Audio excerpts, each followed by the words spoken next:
അതെ, ഇന്നലെ വൈകിട്ട് ഞാൻ നിന്റെ അടുത്ത് പറഞ്ഞല്ലേ ഈ ഷർട്ട് കഴിക്കാൻ, എനിക്ക് രാവിലെ ഇങ്ങോട്ട് പോകാനുണ്ടെന്ന് പറഞ്ഞിട്ട് ചെയ്ത് എത്ര നേരം? അയ്യോ അതിലായിട്ട് ഞാൻ മറന്നു, നല്ല ക്ഷീണം ഉണ്ടായിരുന്നു, അപ്പൊ ഞാൻ അങ്ങനെ കടന്നു, അയൺ ചെയ്യാൻ വിട്ടുപോയതാണ്. എന്ത് പറഞ്ഞു? എനിക്ക് രാവിലെ തൊട്ട് വൈകുന്നേരം വരെ എന്താ പണി? ഷർട്ടാണെങ്കിൽ ചുരുങ്ങിട്ട് ഞാൻ ഇനിയിപ്പോ എന്താ ചെയ്യാ? വേറെ നിർത്തിയൊന്നുമില്ല, അതിനെ ഇട്ടിട്ട് പോവാം.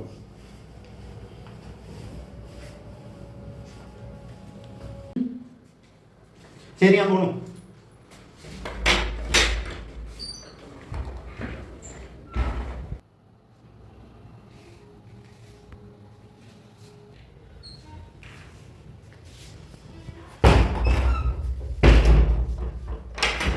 അതെ, കഴിക്കാൻ എന്തെങ്കിലും എടുക്ക്, നല്ല വിശപ്പ്.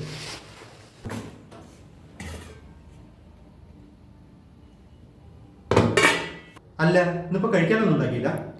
ഇല്ല, എനിക്ക് വയ്യായിരുന്നു, അപ്പം ഉണ്ടാക്കിയില്ല. ശരി.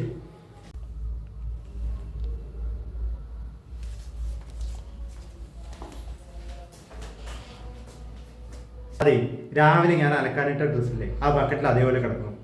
ഭക്ഷണം ഉണ്ടാക്കി വെച്ചിട്ടില്ല. പിന്നെ അതാ അലമാരയിൽ നിന്ന് പോയി നോക്കി, അതിലും ഡ്രസ്സ് ഫുള്ളായിട്ട് അലമുരയിൽ കിടന്നു. നിനക്ക് എന്താ പറ്റി? നിങ്ങളല്ലേ പറഞ്ഞേ ഞാൻ രാവിലെ തൊട്ട് വൈകുന്നേരം വരെ വെറുതെ ഇരിക്കുകയെന്ന്. അപ്പം അത് അങ്ങനെ തന്നെ ആയിക്കോട്ടെ എന്ന് വിചാരിച്ചു.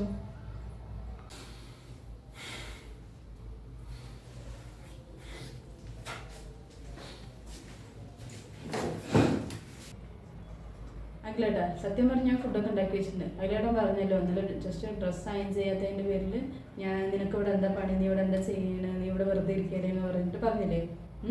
ഞാൻ രാവിലെ എല്ലാ പണികളും ഇവിടെ ചെയ്യുന്നുണ്ട്. തുണി അലക്കുന്നുണ്ട്, ഫുഡ് ഉണ്ടാക്കി വയ്ക്കുന്നുണ്ട്, ഉച്ചയ്ക്കുള്ള ഫുഡ്, രാവിലേക്കുള്ള ഫുഡ്, വൈകുന്നേരത്തേക്കുള്ള ഫുഡ്, ഇതെല്ലാം ചെയ്യുന്നത് ഒറ്റയ്ക്ക് തന്നെയാണ്, വേറെ ആരും ചെയ്തു തരാനൊന്നുമില്ല. അപ്പം ഇതൊക്കെ ചെയ്തുകൊണ്ടിരിക്കുമ്പോൾ ഒന്നും ചെയ്യാത്ത പോലെ നീ എന്ത് ചെയ്തു എന്ന് ചോദിക്കുമ്പോൾ അപ്പം ഞങ്ങൾക്ക് എത്ര വിഷമമുണ്ടാവും. എടാ സോറിടാ, ഞാനതിപ്പോൾ രാവിലത്തെ ആ ഒരു ദേഷ്യത്തിന് പുറത്ത് പറഞ്ഞതാണ്. ഞാൻ തിരക്ക് പിടിച്ച് പോകാൻ നിൽക്കുന്ന സമയത്ത് ഡ്രസ്സാണെങ്കിൽ അയൺ ചെയ്തിട്ടില്ല, ആ ഒരു ദേഷ്യത്തിൽ പറഞ്ഞതാണ്. സോറി.